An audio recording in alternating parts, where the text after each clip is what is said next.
Pero bakit ba nakaka-receive pa rin kami? Paminsan-minsan ng tanong, Father, bakit hindi ka nagpamilya? Gwapo ka naman. Sayang ang lahi mo. Pwedeng ilusyon na yon.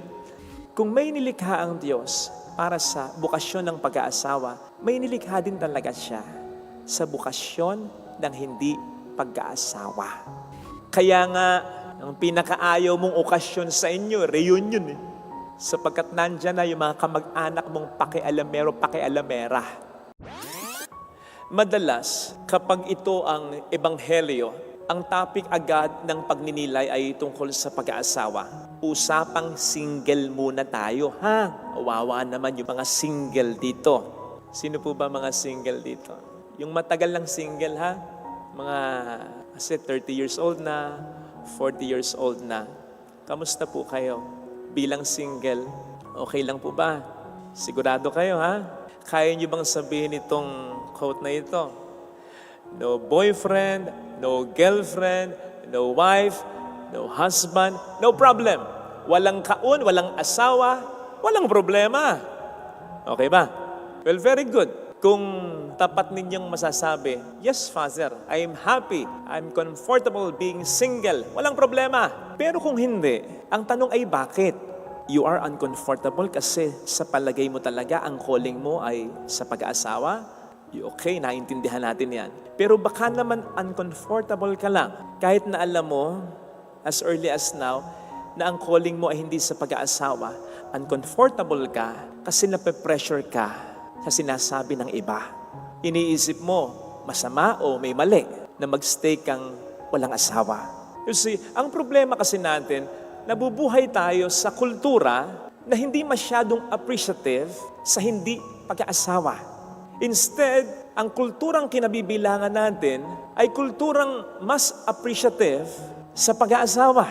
Okay lang naman na i-appreciate ang bukasyon sa pag-aasawa, but not to the detriment ng bukasyon ng hindi pag-aasawa or single blessedness. Hindi natin pwedeng sabing mas mahalaga ang pag-aasawa kaysa sa hindi pag-aasawa. Patas lang sila, magkasing ganda, magkasing buti, hindi mas mataas yung isa sa isa. Ganon. Pero ganon nga ba ang sinasabi ng ating kultura? Sige nga, habang sinasabi ko ito, komportable ka ba? Hindi nga ba't may parang bumubulong sa'yo? Hindi eh. Mas maganda pa rin siyempre ang mag-asawa, ang magkaroon ng mga anak, ang magkaroon ng pamilya. Hindi kita masisi. Pero sasabihin ko sa'yo na kung ganyan ang pananaw mo, mali yan. Although hindi nga kita sisisihin sapagkat bahagi yan ng kultura na ating ginagalawan. Yung kultura ng emphasis masyado ay tungkol sa pagpapayabong ng lahi, ng pamilya. Ako lang po, pari na. Kung tutuusin, pare, okay na sana ang tingin sa bukasyon namin. Halimbawa, ang mga madre. Okay na sana, nagpare, nagmadre. Pero bakit ba nakaka-receive pa rin kami? Paminsan-minsan ng tanong, Father, ba't nagpari ka?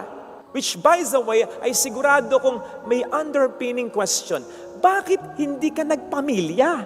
Gwapo ka naman. Sayang ang lahi mo. Pwedeng ilusyon na yon. Pero ang sigurado ko doon, ang underpinning question doon, ba't di ka nag-asawa? Ba't di ka nagpamilya? Di ba't magandang magkaroon ng pamilya? Pari na ako ha. Madre na sila. Natatanong pa kami ng ganyan ha? How much more ikaw na single pa? Age 30 na, 40 na. Di ba mas tinatanong ka? Kaya nga, ang pinakaayaw mong okasyon sa inyo, reunion eh. Sapagkat nandyan na yung mga kamag-anak mong pakialamero, pakialamera. Tatanungin ka, ba't wala ka pang asawa? Ano bang edad mo na? Baka masyado kang nalilibang sa pagtatrabaho. Ay anak, mainam pa rin yung may asawa, yung may kasama, yung may mag-aalaga sa'yo. Hindi mo tuloy malasahan yung kinakain mo. Hindi mo tuloy ma-enjoy yung program na pinapanood ninyo. Hindi mo tuloy maintindihan yung kausap mo kasi nafo-focus ka sa mga komentong ito. Pero kung tutuusin ha, hindi naman nila intensyong i-offend ka. Kaya huwag kang magagalit sa kanila. Sinasabi ko ito kasi dati may nabasa ako. Totoo po sa ibang bansa nga lang. nakasaksak. Bakit sinaksak? Tinatanong siyang lagi, ba't hindi pa siya nag-aasawa? Nainis, sinaksak. Kaya iwasan yung pagtatanong na yan, ha? Nevertheless, mga single, sabi ko, huwag kayong magagalit sa kanila. Kasi biktima lang tayo pare-pareho, pati na sila ng isang kultura na masyadong pinapanginoon ang pag-aasawa to the detriment ng hindi pag-aasawa. Wala silang intensyon na saktan ka, i-pressure ka, i-offend ka. Kaya lang, sa mga pakialamera naman, sana maging sensitibo sa pwedeng maging epekto niyan. Lalong-lalo na kung ang dalas na ganyan. Hindi lang naman ikaw siguradong nagtatanong at nagko-comment ng ganyan. Pwede kasing gamitin ng demonyo yan para sabihin sa taong single, may napakalaking mali sa'yo. May napakalaking kulang sa'yo. And worse, hindi ka mahal ng Diyos. Tagal-tagal mo nang pinangahawakan yung quote, di ba? Kaya wala kang asawa. God is preparing the best person for you. Yung mga kasabayan mo may asawa na, di ba? Tagal nung sayo. Nakakalimutan ka na ng Diyos. Hindi ka mahal ng Diyos. Bigla akong natawa. May single pala dito. For life na. Pag ganon, sabi ko sa inyo, noong nakaraang linggo, di ba? Yung mga negatibong ganyan, galing sa demonyo yan. Kontrahin mo na agad sa isip at sa puso mo. Una, kontrahin mo. Walang malaking mali sa'yo. Lahat naman tayo may mali. Wala naman taong perpekto. Pero, huwag kang maniwala sa demonyo na may napakalaking mali sa pagkatao mo. Kaya hindi ka makapag-asawa. Kaya single ka pa rin hanggang ngayon. Pero, kapatid, siguraduhin mong wala ngang malaking mali sa'yo, ha? Baka naman marami kang bisyo. Baka naman masyado kang sugalero. Baka naman makati ka pa sa gabi, napaka-unfaithful mo. Baka naman sobrang baho ng hininga mo, kilikili mo. Napakalaking mali niyan. Magiging single ka nga buong buhay mo. Lahat naman tayo may mali. Pero iwasan yung malaking pagkakamali na pwedeng solusyonan at pwedeng iwasan. Walang taong magkakagusto sa iyo pag ganyan. Pero yung mga simple na pagkakamali, natural yan. You don't have to be perfect to be beautiful. Kahit naman yung roses na maganda, may tinik din. Kahit naman yung magagaling na mga players, nagmimintis din. Kahit naman magandang tanawin, may basura, may dried leaves din. You don't have to be perfect to be beautiful. You just have to be perfectly you because you are already beautiful.